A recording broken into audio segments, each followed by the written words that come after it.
The lecture hall aboard the Xyphorian academic vessel buzzed with the low hum of eager students. They had traveled light years for this exchange program, a once-in-a-lifetime opportunity to study the baffling creatures known as humans. Professor Vixer, a towering figure with bioluminescent skin, tapped the holopad at the front of the room. A list materialized in the air, scrolling through a catalog of substances. These, Vixer said, voice unwavering, are compounds classified as toxic. Most cause severe biological distress. Some are lethal upon ingestion, others degrade organic tissue over time. The students nodded, their translucent oculars absorbing the information. A few recoiled at the mention of certain chemicals, arsenic, ethanol, capsaicin, while others took diligent notes. Your assignment, the professor continued, is to observe humans in their natural environment and document their interactions with these substances. The students murmured amongst themselves, some exchanging concerned glances. The human species was already infamous for its reckless biology. The idea that they might willingly expose themselves to toxins was absurd. A field trip was arranged to a human settlement, specifically a bustling marketplace on Earth. The students, disguised in hollow shifts to appear less conspicuous, followed their guide through the crowded streets. The air carried a cacophony of scents, some pleasant, others alarmingly pungent. One student, a lanky being named Zalric, paused near a food stand. A human stood behind the counter, flipping sizzling objects on a metal slab. The smell was sharp, almost acrid. Zalric checked his datapad. The substance being applied liberally to the food registered as capsaicin, a known irritant. The human, a man with unruly dark hair and a weathered jacket, glanced up. "You want some?" He held up a small red fruit, its glossy skin glistening under the artificial lights. What is that?" Zalric's voice wavered. "A chili pepper." The man grinned. "You eat it." Zalric hesitated. "This contains capsaicin. It is harmful." The man tossed one into his mouth, bit down, and chewed. His face barely changed, though a faint sheen of sweat formed on his forehead. "Oh yeah," he said. "It burns, but that's the fun part." Zalric recoiled. "You are consuming a biological irritant for enjoyment?" "Pretty much." The man popped another one into his mouth. Zalric turned back to his group. "They are consuming known toxins for pleasure." Another student, Vreln, had stopped at a different stall. A human woman stirred a bubbling pot, the vapor thick and almost suffocating. The student scanned the contents. Ethanol. "You drinking this?" Vreln asked, horrified. The woman chuckled. "It's called mulled wine." She ladled a portion into a cup. "Warms you up." "This is a neurotoxin." Vreln's appendages stiffened. "It damages cognitive function." The woman raised an eyebrow, then took a slow sip. "Only if you have too much." The students exchanged glances. The list of toxic substances was shrinking not because humans avoided them, but because they seemed to consume them at an alarming rate. A commotion drew their attention. A human pulled something from a bag, a dark, oblong object with an unmistakable odor. Vixer's eyes widened. "Is that—" "Fermented fish," the human said proudly. "Strostrom." Zalric's datapad emitted a warning sound. "That contains hydrogen sulfide. It is toxic." The human laughed. "Yeah, it stinks, but if you get past the smell, it's not bad." One student nearly collapsed. How were they alive? Vixer, for the first time in his long academic career, had no answer. Vreln had not recovered. The field trip had ended, but the horrors lingered. The sheer indifference with which humans consumed hazardous substances defied every biological principle the Xyphorians understood. It wasn't just reckless, it was incomprehensible. Back aboard the academic vessel, the students gathered in the observation chamber, reviewing their findings. The display flickered with footage from the market. A still image of the human biting into a chili pepper remained frozen on the screen. Zalric pointed at it. His biological response was evident: perspiration, increased respiration, but he continued consuming it. Vreln's appendages curled inward. "They intentionally induce distress upon themselves.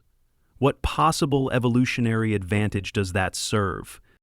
They appeared to derive enjoyment, Zalric said. The one consuming ethanol even described it as warming. Professor Vixer observed silently, his luminescent skin dimming with thought. We must verify whether this is an anomaly or a widespread trait. A plan formed. Direct experimentation would be necessary under safe, controlled conditions, of course.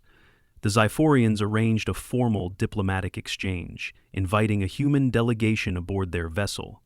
The humans accepted with alarming enthusiasm. Several days later, the delegation arrived. 3 humans, each appearing unremarkable by their species' standards, stepped into the chamber. The leader, a woman named Captain Reyes, surveyed the room with open curiosity.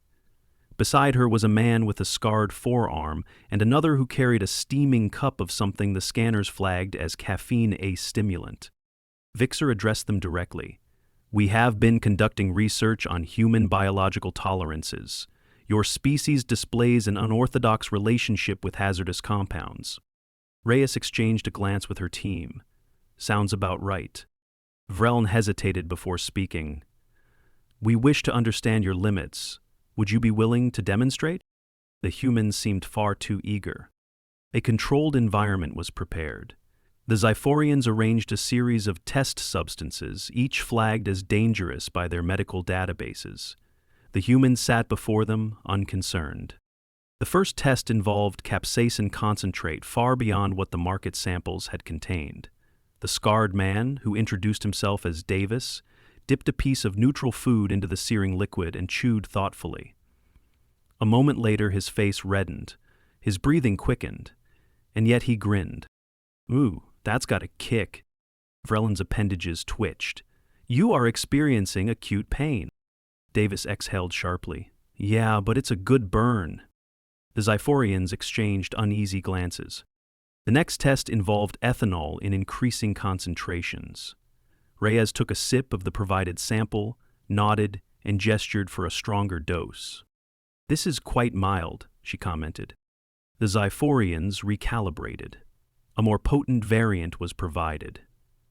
Reyes took another sip, exhaled, then leaned back with a satisfied expression. Vrel checked the readings. Your cognitive function should be impaired. Reyes laughed. Give it time. The caffeine test was next. The man with the cup, Lieutenant Harris, was already consuming it absent-mindedly. When informed of the test, he simply lifted his cup. Already ahead of you. The Xyphorians were baffled. More experiments followed. Capsaicin levels reached thresholds that should induce severe distress. Davis merely asked for a glass of water. Ethanol concentrations increased until even Reyes admitted she was feeling it, though her motor function remained surprisingly intact. Caffeine doses exceeded what should be biologically advisable. Harris yawned and asked if they had anything stronger. The Xyphorians convened privately. They metabolize toxins with alarming efficiency, Zalric said. They seek out the experience, Vreln added. They willingly endure discomfort. Vixer was silent for a long moment. Then he gestured toward the humans who were casually conversing amongst themselves. We must understand why. The humans were invited to explain. Reyes leaned back, considering. Well, there's a few reasons. Some of it's cultural, some of it's just fun. Fun. Zalric repeated the word slowly, as if it were foreign. Davis chuckled. Yeah. Pushing limits. Seeing how far you can go. Vreln struggled to comprehend. But these substances cause harm. Harris shrugged. Only if you overdo it. Reyes nodded. It's about balance. We know they have risks, but we manage them. And sometimes, a little discomfort makes things more enjoyable. The Xyphorians processed this. The concept was entirely alien. Yet the evidence was undeniable. Vixer finally spoke. Your species willingly engages with hazardous materials, endures discomfort, and considers it entertainment. Reyes smirked, pretty much. The Xyphorians had no words. The Xyphorians, despite their vast scientific knowledge, had no framework for what they had just witnessed. the sheer recklessness of it all. The humans sat comfortably, completely unfazed, as if they hadn't just demonstrated an absurd level of biological defiance. Vixer's bioluminescence flickered erratically as he processed. The students remained silent, their oculars darting between their professor and the humans, waiting for some kind of conclusion. "We need to conduct further analysis," Vixer finally stated. "Your physiology contradicts every known principle of organic survival." Reyes stretched her arms above her head. "Sure, what do you have in mind?" The humans' ease unsettled the Xyphorians more than anything. They should be defensive, concerned, at least mildly hesitant. Instead, they leaned forward with interest, as if they were the ones conducting the experiment. Vixer gestured toward the adjacent lab chamber. "We must examine your biological responses in controlled conditions, particularly your recovery process." Davis exhaled sharply, rubbing his stomach. "That's probably a good idea. That chili's already making its way through." The students recoiled as one. The lab was prepared swiftly. The humans were placed in separate diagnostic pods, surrounded by scanning equipment capable of measuring everything from neural activity to metabolic breakdown. The process began immediately. The first anomaly surfaced within minutes. Varellin adjusted the scanner. "Their cardiovascular systems are highly variable." Harris, still reclined in the pod, raised an eyebrow. "That a bad thing?" Zalric hesitated. "Your heart rate fluctuates significantly. It should indicate distress." Harris shrugged. "Depends on what you were doing before the scan. Caffeine probably bumped mine up." The students exchanged glances. That was another problem. The stimulant had been consumed casually, yet Harris's body adjusted as if it were normal. Reyes tapped the side of her pod. "We adapt. If we stress our bodies, they compensate. Exercise, diet, even environmental shifts, our systems adjust over time." Vixer's bioluminescence dimmed. "You mean to say that repeated exposure to hazardous substances increases your tolerance?" Davis stretched his arms behind his head. "More or less. Take alcohol. If you drink regularly, your body processes it differently than if you never touched the stuff." Varen's appendages curled. "You deliberately expose yourself to toxins to increase resistance?" Reyes smiled. "We call it building a tolerance." The silence that followed was profound.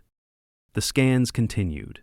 The human's digestive systems displayed resilience that defied logic. Capsaicin, which should trigger severe distress, merely activated pain receptors temporarily before being processed with little consequence. Ethanol, despite its neurotoxic properties, was metabolized at varying rates, with Reyes's system clearing it faster than expected. Even caffeine, a stimulant that should induce irregularities, seemed to integrate seamlessly into Harris's physiology. Hours passed. The humans remained unfazed. Eventually, Vixer addressed the final and most perplexing observation. "Your bodies sustain damage, yet you do not appear concerned." Reyes glanced at Davis, whose scarred forearm rested against the side of his pod. "We heal." Vixer's oculars widened slightly. "Explain." Davis lifted his arm. "This? Got burned pretty bad a few years back. Skin grew back. Not perfect, but functional." Zalric's appendages tensed. "Your body regenerates?" "Not instantly," Davis clarified. "But yeah. Cuts close, bones knit, burns heal over time." Veldenay's oculars flashed. "Your survival rate must be astonishing." Reyes exhaled. "Depends. We take a lot of risks. Some don't pan out, but yeah, we're tough." Vixer studied them for a long moment. "You willingly endure hazards, adapt to them, and recover from injury with remarkable efficiency." Harris smirked. "Pretty much." The Xyphorians had no words. Again, the Xyphorians had planned for a controlled study, but what unfolded next shattered even their most speculative theories. The humans had demonstrated resilience, adaptability, and a baffling willingness to subject themselves to discomfort. But no one had anticipated what would happen when that resilience was tested beyond casual consumption. The first sign of trouble came 6 hours later. Davis, who had consumed the highest concentration of capsaicin, shifted uncomfortably in his seat. He tapped his fingers against the armrest of the diagnostic pod, his breathing steady but noticeably deeper. Vixer observed him closely. "Are you experiencing distress?" Davis exhaled through his nose. "Nothing I can't handle, just stomach's letting me know it's not happy." Zalric adjusted the scanner. "Your internal temperature has risen. There is evidence of increased acid production." Davis let out a dry laugh. "Yeah, that's about right. Spicy food does that." Vreln's appendages twitched. "You knew this would happen?" "Of course," Davis said. "Doesn't stop anyone." The students exchanged glances, their oculars flickering with disbelief. The human had knowingly ingested a substance that was now actively disrupting his internal chemistry, and yet he treated it as an expected inconvenience rather than a serious medical event. The next anomaly emerged with Reyes. The ethanol had worked its way through her system, but the scanners showed something the Xyphorians hadn't anticipated. Her liver was processing the compound at an accelerated rate, breaking it down with remarkable efficiency.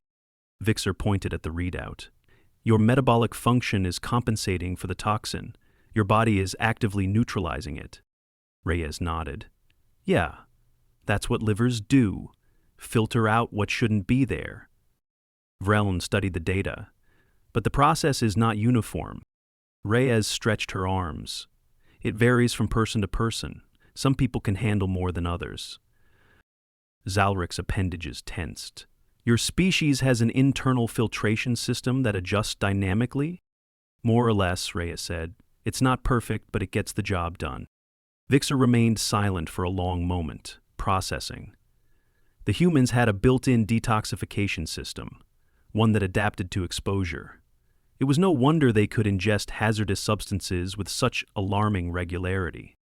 Then Harris provided the final shock.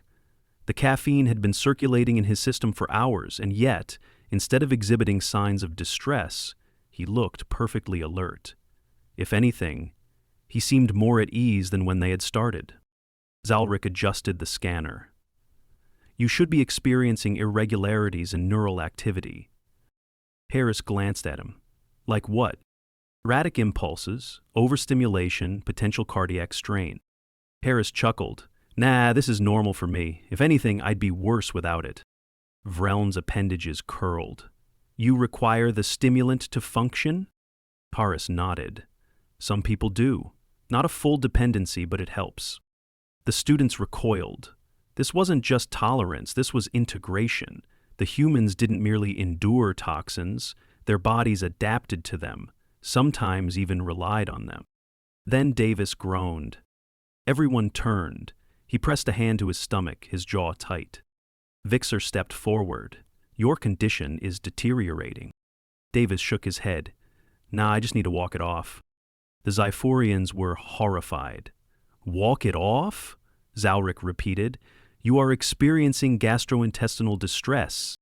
"And it'll pass," Davis said, standing. "Worst case, I suffer for a bit. It's not a big deal." Vreln's oculars widened.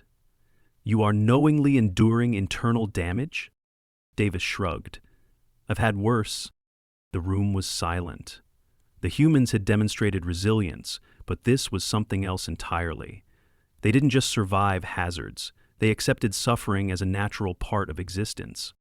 Vixer turned to Reyes. "How often does your species experience self-inflicted distress?" Reyes sighed. "More often than we should, but it's manageable." Zalric's appendages twitched. "By what standard?" Reyes smiled slightly. "By ours." Vixer had spent his career studying biological anomalies across the galaxy, but nothing had prepared him for humans. Their bodies defied logic, their choices made no sense, and their tolerance for suffering was downright unnerving. The data was extensive, the scans conclusive, but none of it explained the fundamental question: why? Davis leaned back in his chair, arms crossed over his chest, his discomfort from earlier seemingly forgotten. Reyes looked amused by the entire ordeal, while Harris casually tapped his fingers against his cup, waiting for whatever came next. They had been subjected to toxins, their bodies had reacted, and now they sat there as if nothing had happened.